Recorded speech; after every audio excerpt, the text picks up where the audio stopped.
जयकारा बोल मेरे सदगुरुदेव भगवान की जय। साचे दरबार की जय। ओम न गुरोर्धिकं तत्त्वं न गुरोर्धिकं तपः तत्त्वज्ञानात् परं नास्ति तस्मै श्री गुरुवे नमः। आज का प्रसंग गुरु शिष्य का संबंध है। गुरु शिष्य के प्रति सदैव उदारवान होते हैं। उनके प्रत्येक क्षण प्रत्येक जीवन के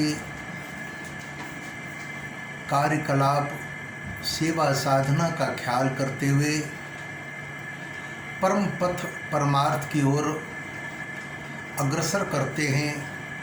सद्गुरु सबसे महान एक हस्ती होती है। संबंध तो जमाने में हर क्षेत्र में हर किसी का होता है। माता पिता का संबंध पुत्र के लिए, पत्नी का संबंध पति से, पति का संबंध पत्नी से, बच्चों का संबंध अपने माता पिता से, दुनिया का संबंध राग रिश्तों से, गांव का संबंध अपने सामाजिक रिश्तों से। लेकिन सद्गुरु का संबंध एक पारलौकिक संबंध होता है, सत्य संबंध होता है, धर्म का संबंध होता है। क्योंकि सद्गुरु सदैव उस जीव के लिए जो उनके शरणागत होते हैं, उनके लिए सदैव पारलौकिक परमार्थ की बातें ही सोचा करते, किया करते और उनको जीवन में उसी रास्ते में चलाना भी चाहते हैं। अब हमारी पात्रता ही नहीं हो तो बात अलग है। कई लोग तो ऐसे हैं कि महापुरुषों के साथ, सत्यनिष्ठ महापुरुषों के साथ सदैव रहा करते, लेकिन उनके जीवन में कोई परिवर्तन नहीं होता। पशुवत जीवन बरकरार बना रहता है। कारण उन्होंने गुरु तत्व को समझा नहीं। उन्होंने गुरु को मनुष्य शरीर समझा, अपने जैसा समझा, जबकि गुरु ज्ञान स्वरूप होते, गुरु शरीर नहीं होते। पूज्य महाराज जी, हमारे महाराज जी सदैव कहा करते थे कि गुरु शरीर नहीं, गुरु ज्ञान होता है। और ज्ञान की वो अमृत धारा हमें बांटते रहते, अमृत प्रसाद देते रहते, और हम उस चीज़ को अब ग्रहण नहीं करें तो ये तो हमारी कमी है। भगवान श्री कृष्ण ने अर्जुन से कहा, अर्जुन सर्वधर्माणि परित्यज्य मामेकं शरणं व्रज अहम त्वां सर्व पापेभ्य मोक्षयिष्यामि मा शुच। हे अर्जुन, सारे पाप पुण्य हानि लाभ मान अपमान झूठ असत्य जो भी हो, पाप पुण्य मेरे चरणों में तुम डाल दे।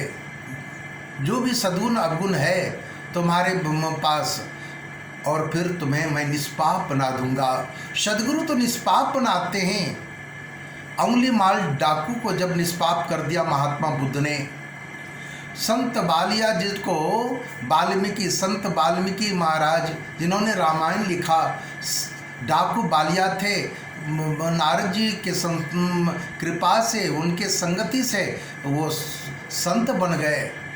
अब वो तो ऐसे हैं जो कि कुपात्र भी हो हमारे नज़र में, उनको भी सुपात्र बना देते हैं। सद्गुरु तो लोहे से कंचन बना देते हैं।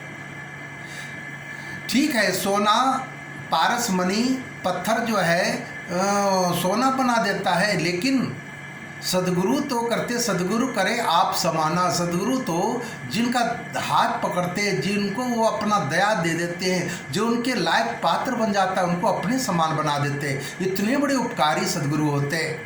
और सद्गुरु हमें सदैव कहते हैं मन को साफ करो, अपने विचार को साफ करो।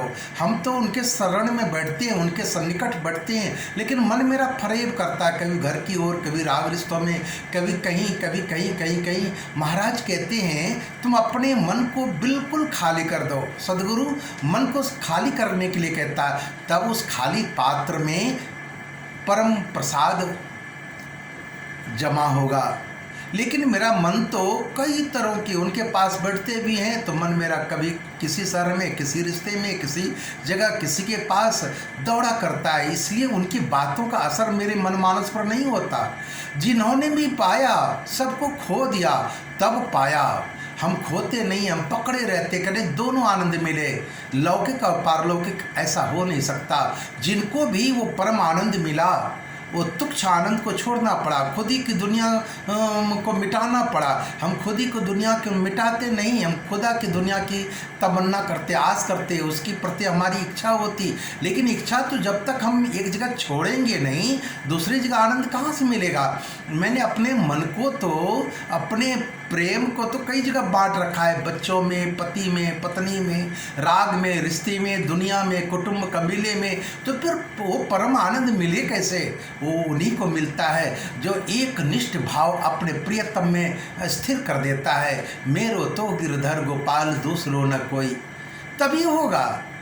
हम तो साधु भी बनते हैं तो कई जगह मन बांटते हैं, ये मेरे भाई, ये भतीजे, ये यार रिश्ते, ये फलाने चिलाने, जात बिरादर। हटाओ इस बात को, तब बात बनेगी। जिसका भी बना है उन्होंने इस बात से परे कर लिया अपने आप को। हम करते नहीं, हम कहते हैं, लंबी लंबी बात करते हैं, मंच पर बैठकर लाखों के बीच में ताली ठोककर, हाथ उठाकर, गर्दन ऊंचा करके। अरे अपने जमीर को देखना है कि हम कितने ऊंचे हैं, मेरा कितना दिलो दिमाग पाक साफ है। बात तो हम बहुत ऊंचा करते हैं लेकिन मेरा करनी क्या। पूज्य महाराज कहते थे, कथनी तेरी खांड सी बचन बिस्की लोय, कथनी तज करनी करे विश्व अमृत होय। हम तो अमृतमय बात करते हैं लेकिन हमारा जो करनी है विष के समान है। अगर हम करनी को ही सत्य उतार लें, उसको संभाल लें, तो फिर वो मेरा एक बहुत ऊंचा और संस्कार युक्त और एक असरदायक बात होगी। लेकिन हम कथनी सिर्फ करते, करनी नहीं करते। इसलिए तो आज कोई परिवर्तन नहीं, अपने आप में ही परिवर्तन नहीं हो रहा है। दुनिया को क्या परिवर्तन कर सकते। पहले अपने को परिवर्तन करना, अपने को समझाना है, अपने को सदगुरु के लायक बनाना है। लेकिन हम बनाते नहीं, लंबी बात करते हैं, बहुत ऊंची ऊंची बात करते हैं, वेदांत की और शास्त्र की और धर्म का और सत्संग का। लेकिन मेरा जमीर क्या है, मेरा एक पैलेस का स्टेटमेंट क्या, मेरा एक टेंडेंसी क्या है, इसको तो हम देखें। हम अपने विचारों को जब तक सदगुरु के विचारों में समाहित नहीं कर देंगे, मेरा कुछ रहेगा ही नहीं, तभी बात होगी। पूज्य महाराज कहते थे कि देखो एक गुलाम था, वो जब मालिक के यहाँ सेवा करता था तो मालिक कहे क्या खाओगे, बोले जो आप खिलाएंगे। क्या पहनोगे, जो आप पहनाएंगे। कहाँ रहोगे, जहाँ आप रखेंगे। हैं तभी बात होगी। हम तो गुलाम बनना ही नहीं चाहते। मेरा भीतर में एक ऐसा तूफान उठता है कि बोलते कुछ हैं, करते कुछ हैं। अगर पूज्य श्री कह दें कि बेटा ऐसा करना है तो बस हम उस बात को भीतर से काटेंगे, बोलेंगे नहीं। और अगर चले बने तो कह भी देंगे। आज के चेले तो गुरु से बात भी बनाते हैं, नहीं ऐसा होगा स्वामी जी, ऐसा होगा महाराज जी। ये शिष्य का धर्म नहीं है। अगर वो कुछ कह भी रहे हैं, उसमें राज है, उस राज को समझो। लेकिन हम समझते नहीं, हम तर्क करते हैं। क्यों मेरे साथ ऐसा स्वामी जी ने कहा, क्यों मेरे गुरुदेव ने ऐसा कहा, मेरे साथ ऐसा क्यों हुआ। भगवान को मैं तबाह करता हूँ, गुरुदेव के सामने तो उनको फटकार लगाता हूँ, उनकी बेइज्जती हम करने लगते। बाहरी शिष्य, ये शिष्य का धर्म नहीं। गुरु शिष्य का संबंध जो एक पारलौकिक संबंध है, जिसके लिए भगवान शंकर ने कहा कि गुरु तत्व तो ऐसा महान चीज है कि उसका कोई बखान ही नहीं कर सकता है। लेकिन आज हम, हाँ, आज गुरुओं की भी कमी है कि गुरु के रूप में छली, प्रपंची, पाखंडी अनेकों रूप में आज घूम रहे हैं। ये कसाय वस्त्र पहनकर, सिंह वस्त्र पहनकर। एक बार स्वामी राम से किसी ने कहा, महाराज आप ये कसाय वस्त्र, सिंह वस्त्र सन्यासियों का, वैरागियों का, ये फाड़ फाड़ कर गंगा में फेंक रहे हो। कहा हाँ इसलिए फेंक रहा हूँ कि आज के कायर और गीदड़ लोग भी इस वस्त्र को पहनकर इसका दुरुपयोग कर रहे हैं। ये सिंह वस्त्र सन्यासियों का प्रतीक है, वैरागियों का प्रतीक है। लेकिन आज के कामी, क्रोधी, लालची ये सब कोई पहन पहन के इसके गंदा कर रहे हैं, दुरुपयोग कर रहे हैं। इसलिए मैं इसे फाड़ कर फेंक रहा हूँ। आज ऐसे भी 99% हैं, एक नहीं 99%। और एक बात, धर्म क्षेत्र में या देश हित में जब तक कास्टिंगवाद, जब तक कौमवाद, जब तक परिवारवाद, वंशवाद मेरा नहीं समाप्त होगा, तब तक हम नहीं धर्म की रक्षा कर सकते, न धर्म की हिफाजत कर सकते, न धर्माचरण में जी सकते, न हम देश हित की काम कर सकते।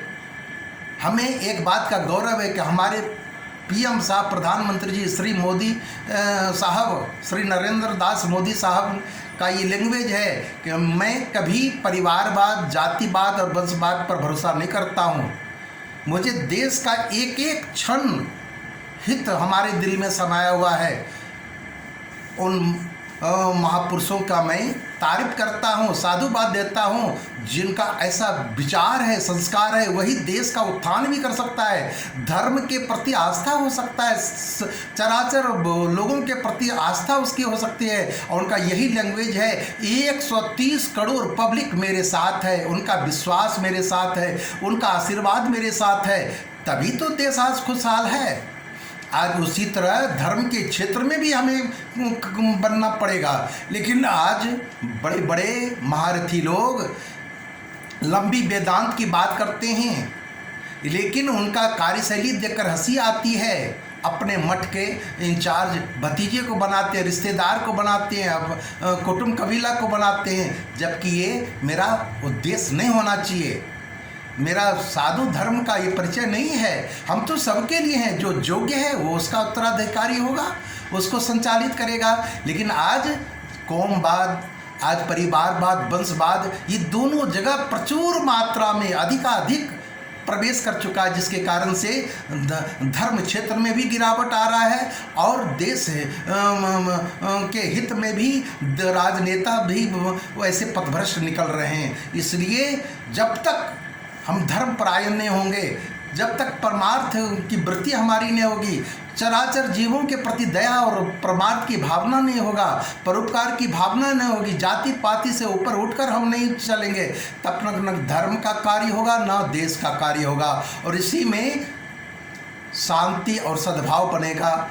और यही जीवन का सार चीज़ है, यही जीवन का सत्संग है कि सबके प्रति समता भाव होना, सबके प्रति एक रस विचार होना, सबके प्रति दया भाव होना, यही मानवता का प्रतीक है। यही सद्गुरु भगवान का आदेश और उनका हुक्म है कि सबके प्रति, महापुरुष यही कहते हैं, चराचर जीव के प्रति दया भाव रखो, तभी तुम साधु कहलाओगे, तभी तुम भक्त कहलाओगे, तभी देश भक्त कहलाओगे और धर्म भक्त कहलाओगे।